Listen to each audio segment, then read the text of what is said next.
Yeah, so it'll show a timer too. So great. But I get to talk to you about two of my favorite things, actually four of my favorite things. But we're going to start out with the two first, right? And these four things that I'm going to talk about today were pivotal in my walk with the Lord. It changed the way I view things. Some people call it a paradigm shift. It was more than that. It was a whole complete lifestyle change. And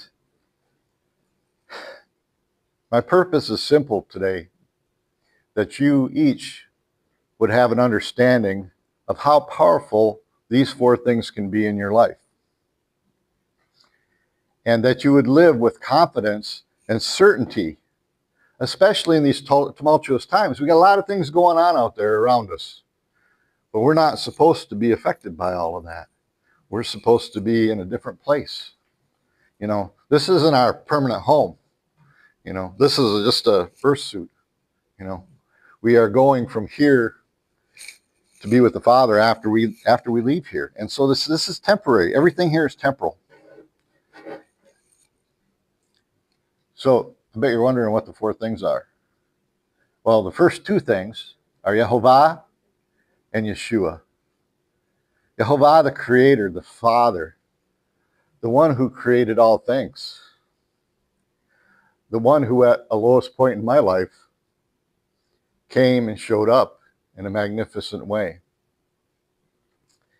And then he helped me to understand that he sent Yeshua HaMashiach, his son, our Goel, our Redeemer, the one who stands in the gap where we can't stand.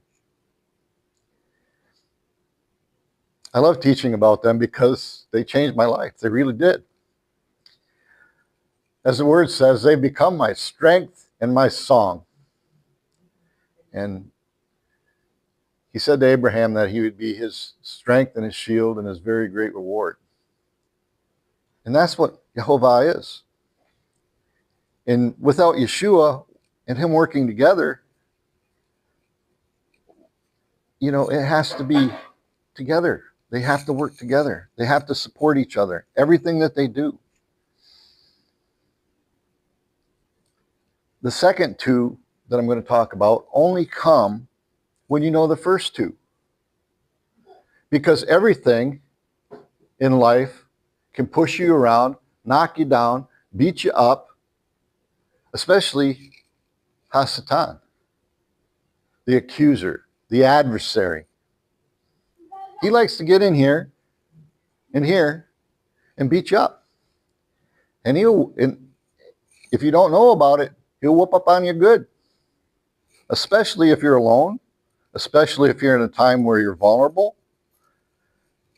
But Yehovah is the foundation. He's the creator. I always think of Yeshua as the sign pointer that stands out in front of Liberty Tax on tax day. But he's always pointing to the Father. Okay, he's got that arrow, right? And his arrow goes to my dad, to my dad, to my dad. All glory be to my dad, you know. Not go get your taxes done. But that's the way he works. He says that he does nothing without the Father. Everything he does is because of the Father. And then the second part of it is that he was prophesied about ahead of time. We know that Scripture mentions him. It starts in Genesis. And then it goes on. It goes into Psalm. It talks about him. It talks about what he's going to do, what he's going to be like. He didn't ride into Jerusalem on the back of a donkey by coincidence. Okay? He didn't say, you know, you need to go pick out this donkey. That was already preordained for him. He's doing what the Father has for him to do. Yeshua works in perfect unity with the Father, proclaiming and declaring the two gifts I'm going to talk about next. These two gifts are really gifts from him. It's something that without him and Yeshua you can't have. because you wouldn't know about it. You wouldn't know that these two things are important. So what are these two gifts? Any guesses? Menucha and shalom. Menucha is rest. And shalom is the English word peace. I don't really care for that word very much. It's very nondescript. This is not a human rest. It's not a worldly peace. It's divine rest and divine peace. So let's begin where this was Yehovah established this first. In Genesis 2, 2 through 3, on the seventh day, Yehovah finished the work that he had been doing. So on the seventh day, he rested from all of his work. Then Yehovah blessed the seventh day, and he made it holy, because he rested from all the work of creating that he'd done. Menucha, rest, begins in the Creator. It begins with Yehovah. It began before man sinned. It was there at the beginning. And he told us to pay attention to it many, many times. It was before Israel. Israel didn't exist at the time. He himself established this. And this is what we are supposed to do. Rest on the seventh day.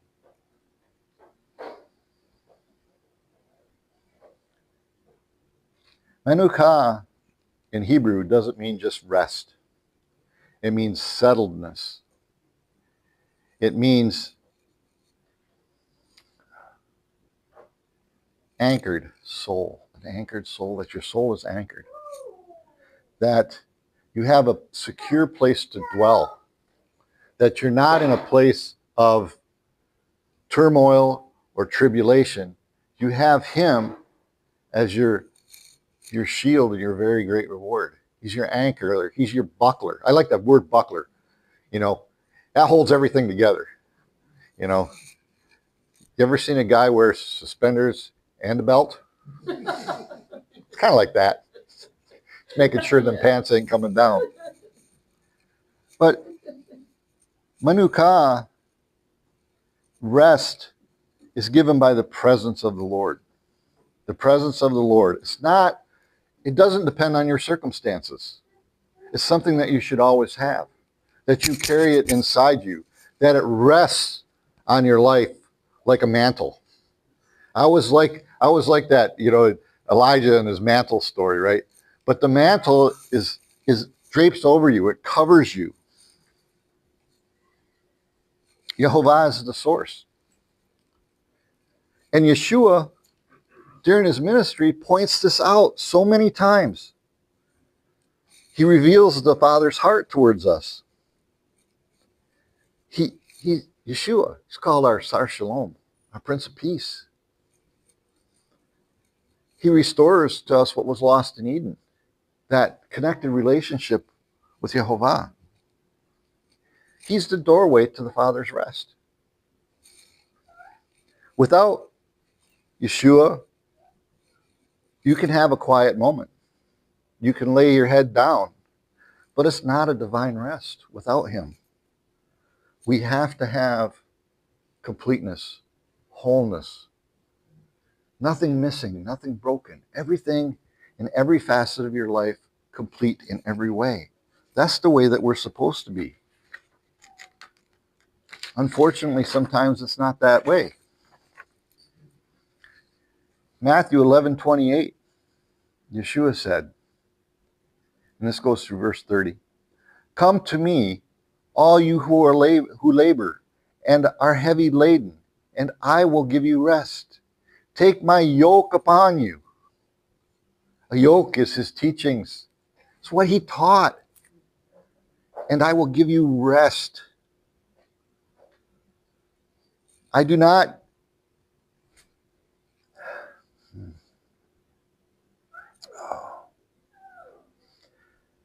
Yehovah,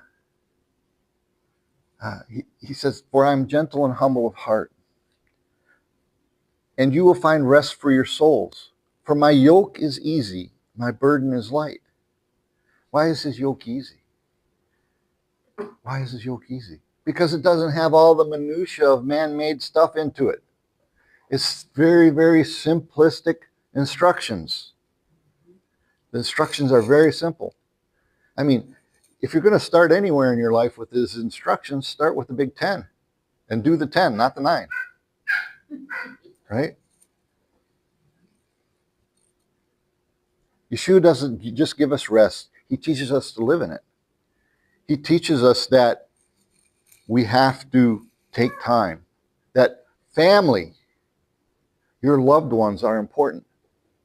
You know, there's that old story of the attorney, and I've told this before, I know you've heard it. The attorney goes up to heaven, and he shows up with a briefcase.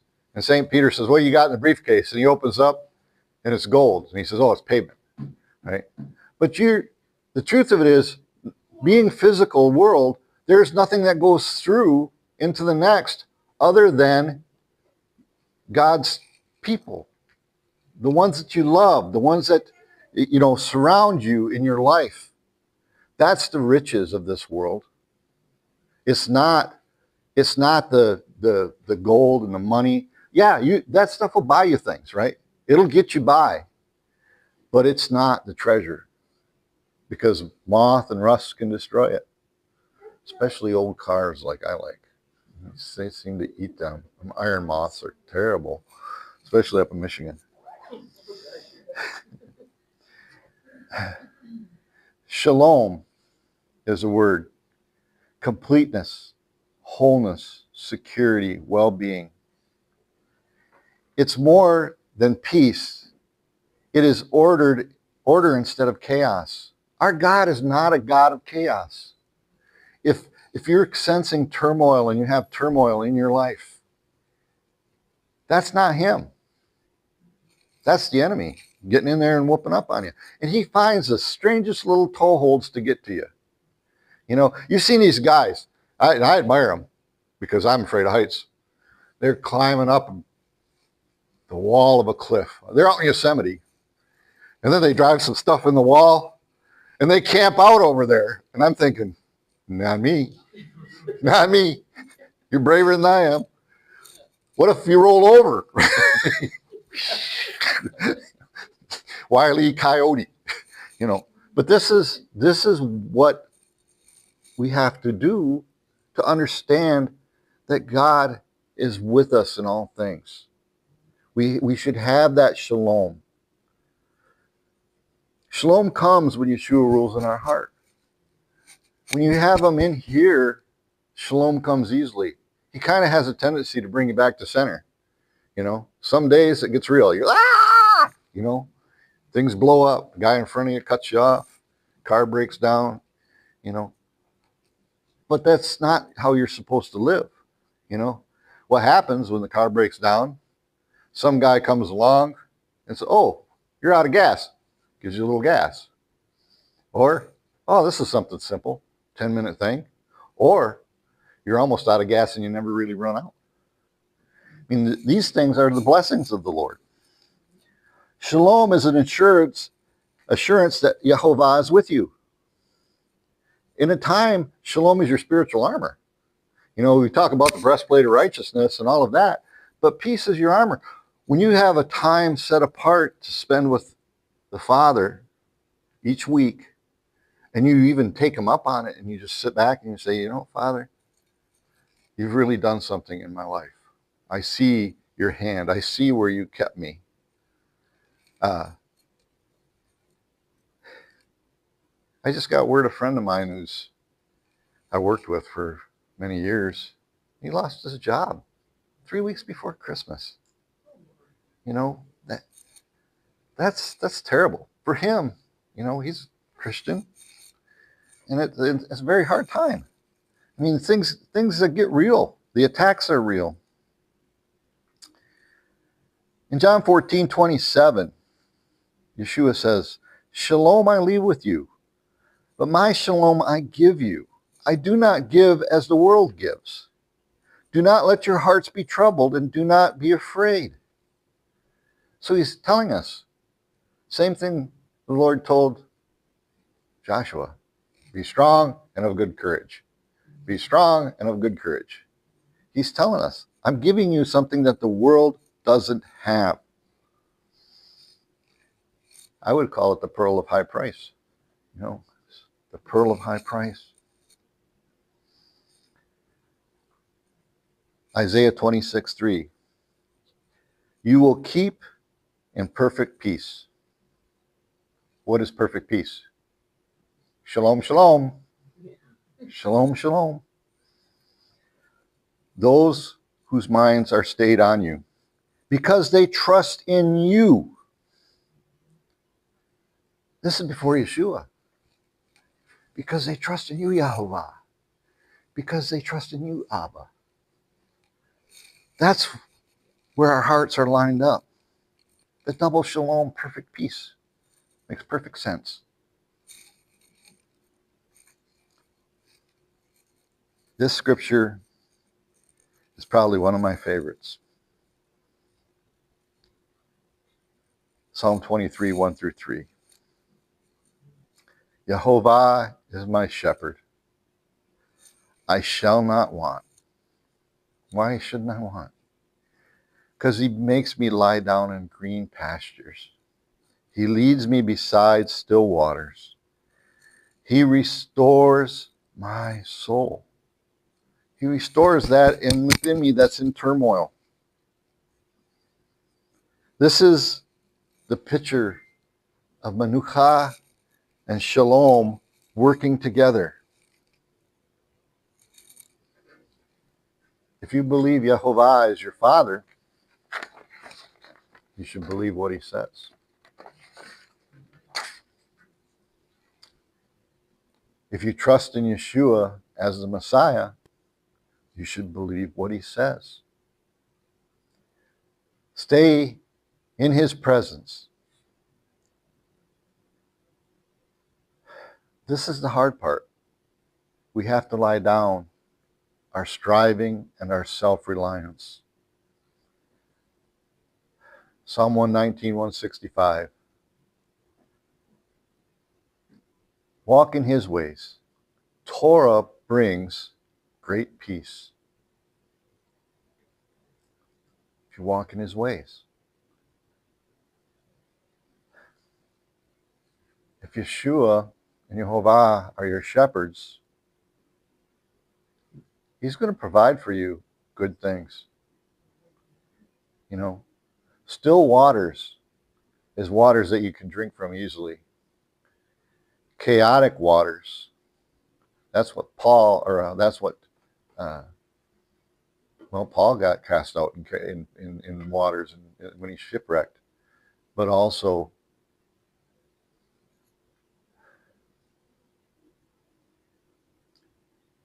Jonah, when he didn't go the right direction, he got tossed out of the boat too, right? And but the Father made a way for him to accomplish the mission. Our mission is to go and make disciples. Our first mission is to love him with all of our heart, soul, mind, and strength. Second, love our neighbor as ourselves. The Father gives us manucha. The Son gives us shalom. Together, if you have rest and peace, you're going to make it through these tough times. I can remember one of the slogans for PTL. What was it? You can make it. You can make it. But that's the truth. You can. You shouldn't be hanging on with your hands to the very end, because you got your big dad behind you and his son. It's your brother. These are Yehovah's gifts to his children. From the foundation of creation, he had each one of us in mind. The Shabbat was made for man, not man for the Shabbat. Anybody that thinks differently has got it backwards.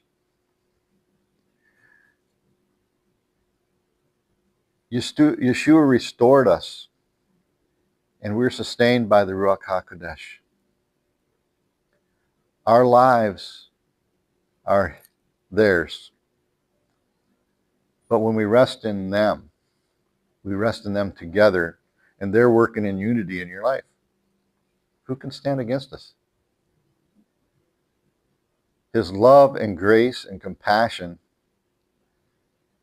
there's no end to it.